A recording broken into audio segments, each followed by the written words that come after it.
जमा कामाख्या चंद्र ग्रहण पे हमारी पूर्व वीडियो कुछ बड़ी हो गई थी, तो उसका पार्ट 2 भी मैं लेके आया हूँ। उसमें ये जानने का प्रयास करेंगे कि ये चंद्र ग्रहण क्या है। रात्रि के शांत आकाश में चमकता चंद्रमा सदैव मनुष्य के मन को आकर्षित करता है, परंतु कभी कभी ये चंद्रमा अचानक मंद पड़ जाता है, उसका प्रकाश सुस्त हो जाता है और वह छाया में डूबा हुआ प्रतीत होने लगता है।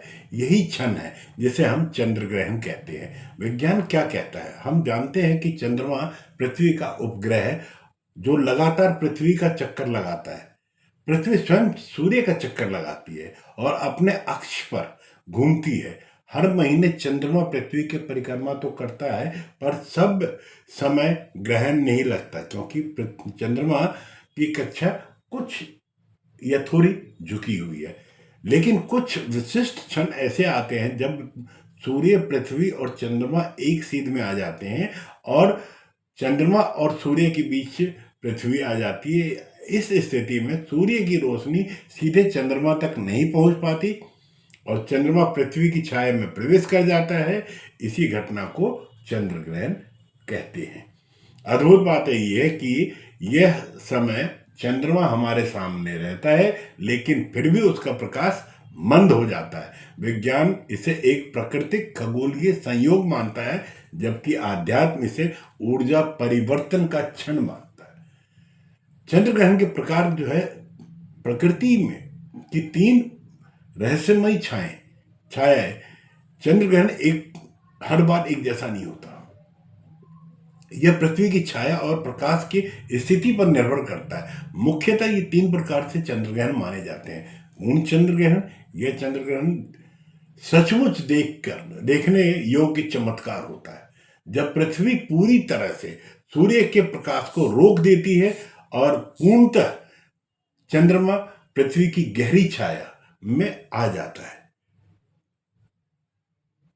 तो चंद्रमा अक्सर लाल, तांबे या गुलाबी रंग का दिखाई देता है, जिसे हम सुपर ब्लड मून भी कहते हैं।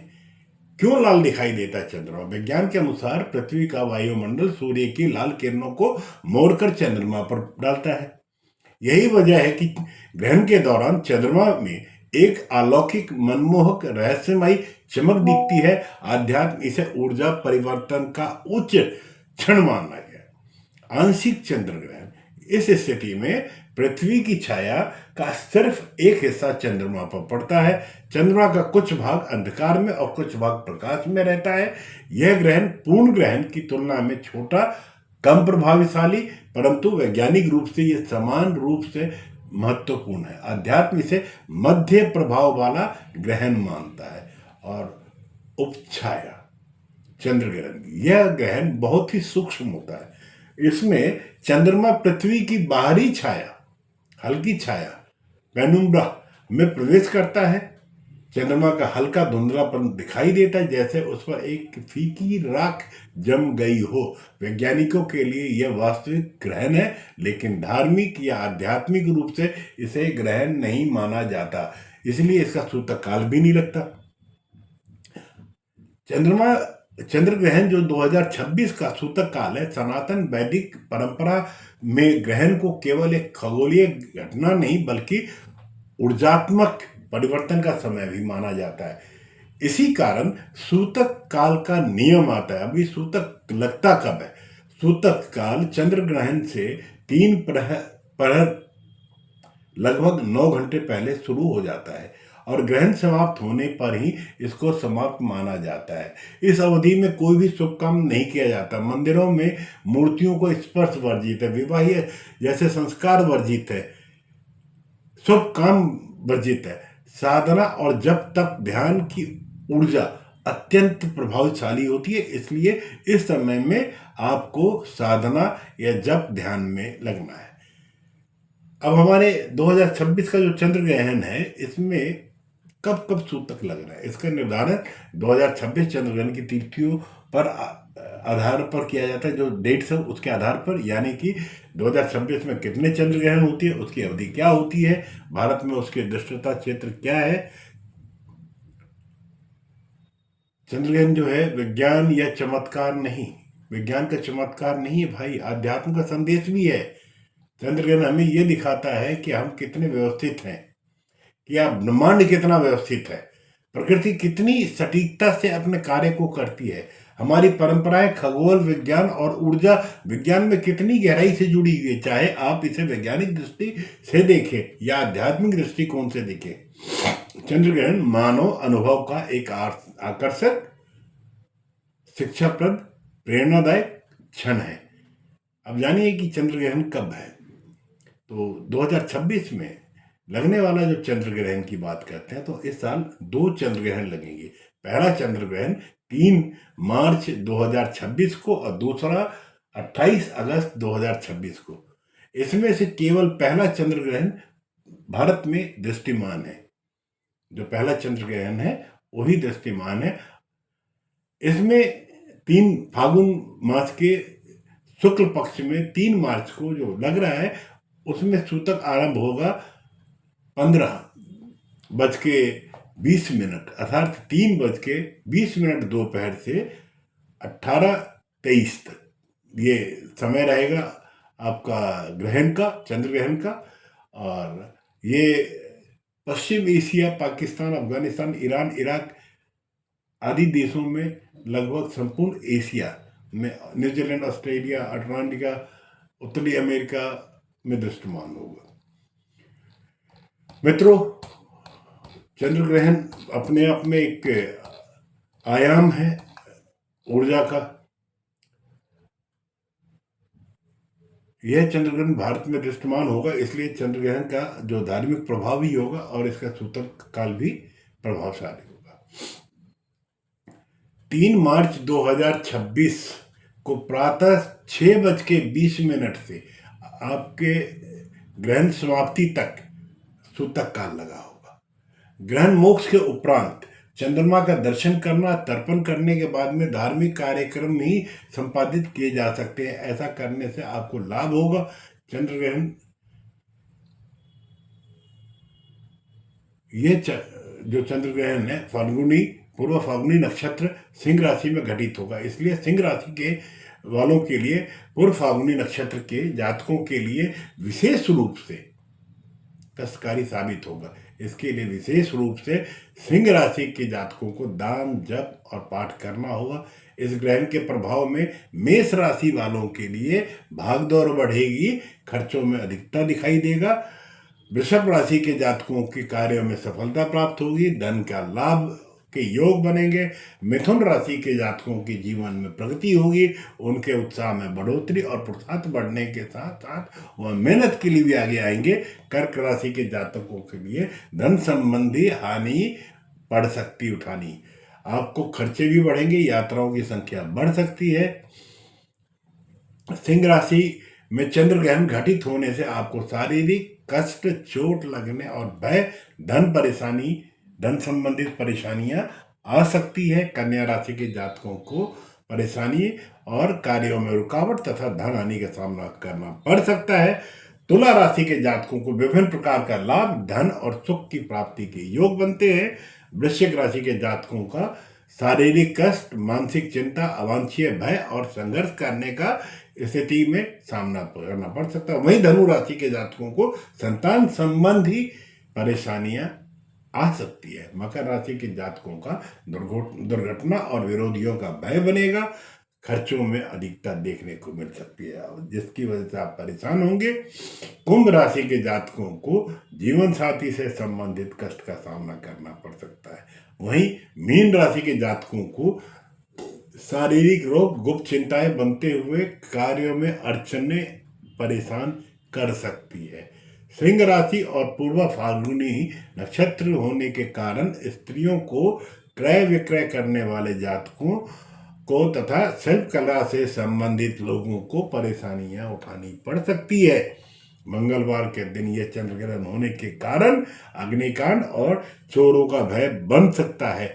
पश्चिमी मध्य प्रदेश और राजस्थान के कुछ पूर्वी क्षेत्रों में यह समस्या देखने को मिल सकती है। वहीं फाल्गुनी मास में चंद्र ग्रहण घटित होने के कारण ऐसे व्यक्ति जो संगीत से जुड़े हैं, स्त्रियां, क्षत्रियों और तपस्या करने वाले जातकों को पीड़ा का सामना करना पड़ सकता है। इसी तरीके से जो दूसरा चंद्र ग्रहण लगना है और खड़ग्रास चंद्र ग्रहण है, इसका 28 अगस्त को लगना है। प्रातः 8:04 से 11:02 तक का ये समय है। ये एशिया के सभी देशों में दिखाई देगा, हिंदुस्तान में नहीं दिखाई देगा।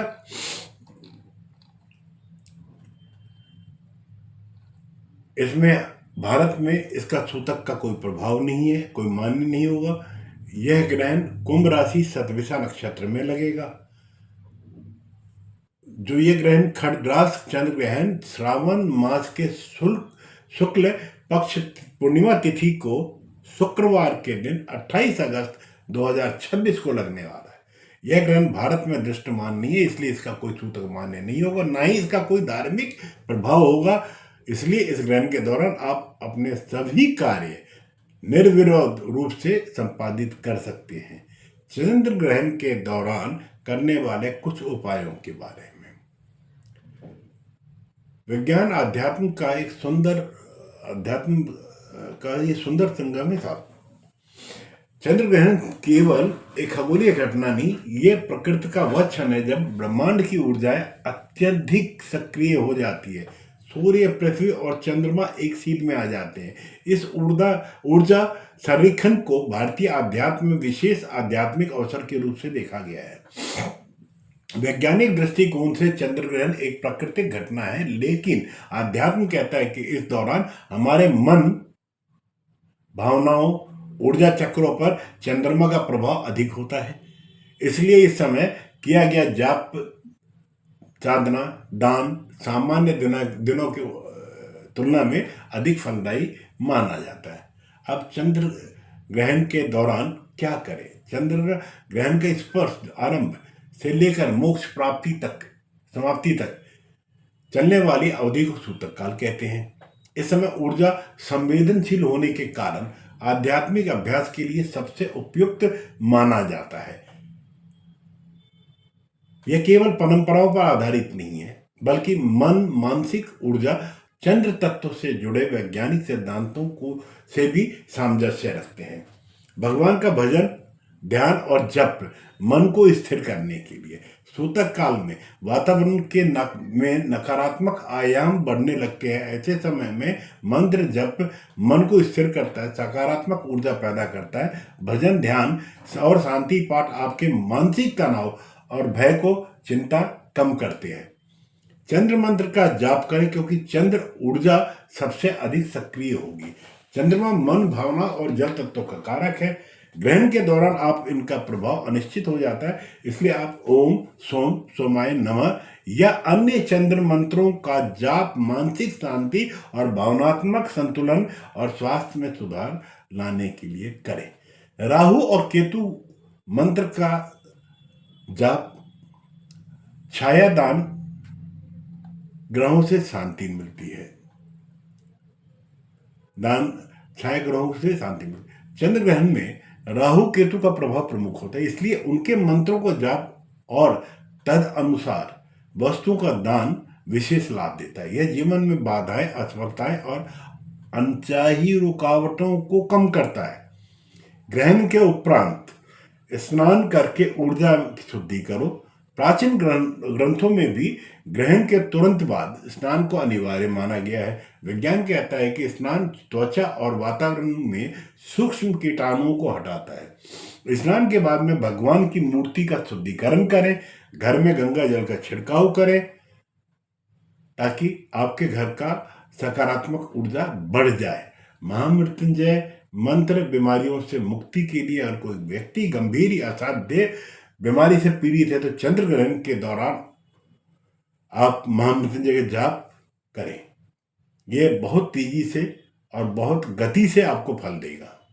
यह मंत्र शरीर की रोग प्रतिरोधक शक्ति और मानसिक स्थिरता को बढ़ाता है।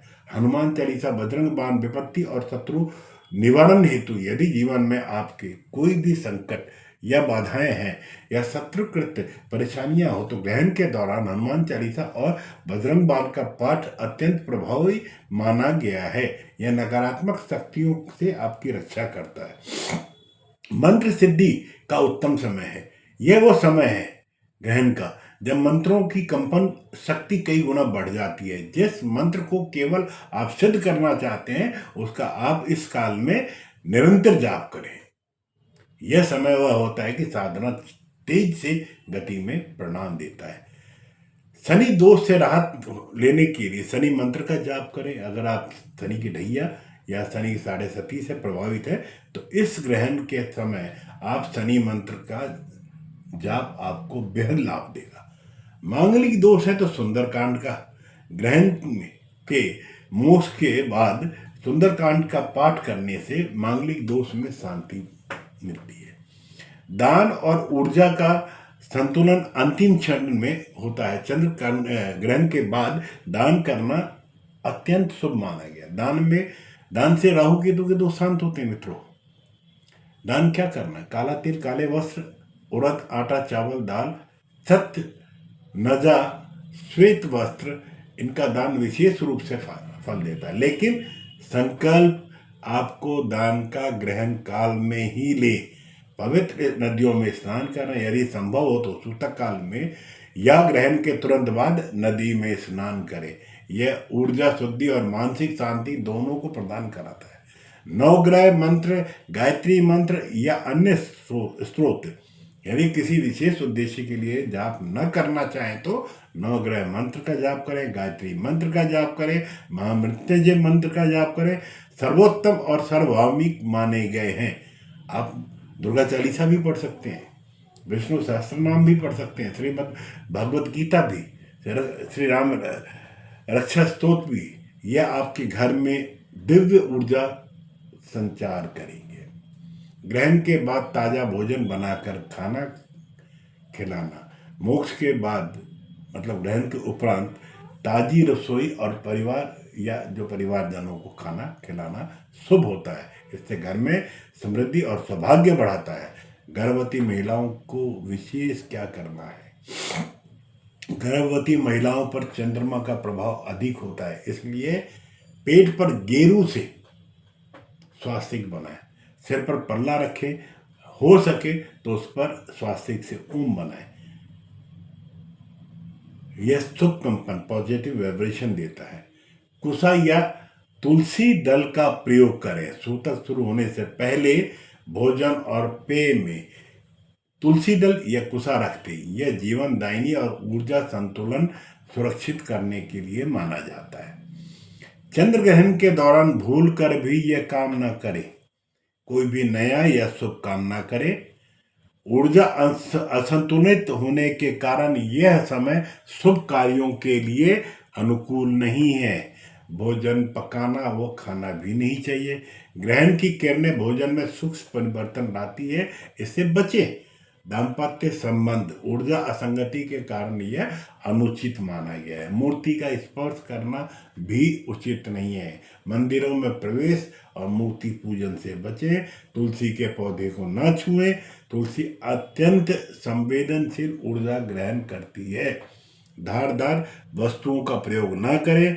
कैंची, चाकू, सुई आदि का उपयोग टालें। सोइए मत, नींद ना लें। ग्रहण काल के अंदर जागरण को शुभ माना गया है। मित्रों,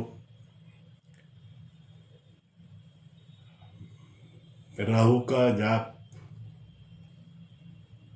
मंगल का जाप, चंद्रमा का जाप करें, क्योंकि चंद्र ग्रहण भय नहीं अवसर है। हमें डराने के लिए ग्रहण नहीं लग रहा है, यह हमें रुक कर भीतर झांक कर और अपनी ऊर्जा को सही दिशा में मोड़ने का अवसर देता है। विज्ञान कहता है यह प्रकृति का खगोलीय चमत्कार है। आध्यात्म कहता है यह साधना और शांति का सर्वोत्तम काल है। तो मित्रों, आज की चर्चा को विराम देता हूँ। यह वीडियो भी मुझे लगता है कि बहुत बड़ी हो गई। जाने से पूर्व आपसे पुनः अनुरोध करूंगा कि आप जाते जाते चैनल्स को सब्सक्राइब करना ना भूलें और अपने विचार कमेंट्स के माध्यम से मुझ तक पहुंचाएं। और आप किसी भी विशेष विषय पे कोई चर्चा चाहते हैं तो आप विषय ज़रूर कमेंट्स के माध्यम से मुझे पहुंचाएं। आप स्वस्थ रहें, परिवार के साथ कुशल पूर्वक रहते हुए अपने जीवन को आगे बढ़ाएं, प्रगति पथ पर चलें, ऐसी कामना के साथ आपसे विदा लेता हूँ। जय माँ कामाख्या, आपका दिन शुभ हो।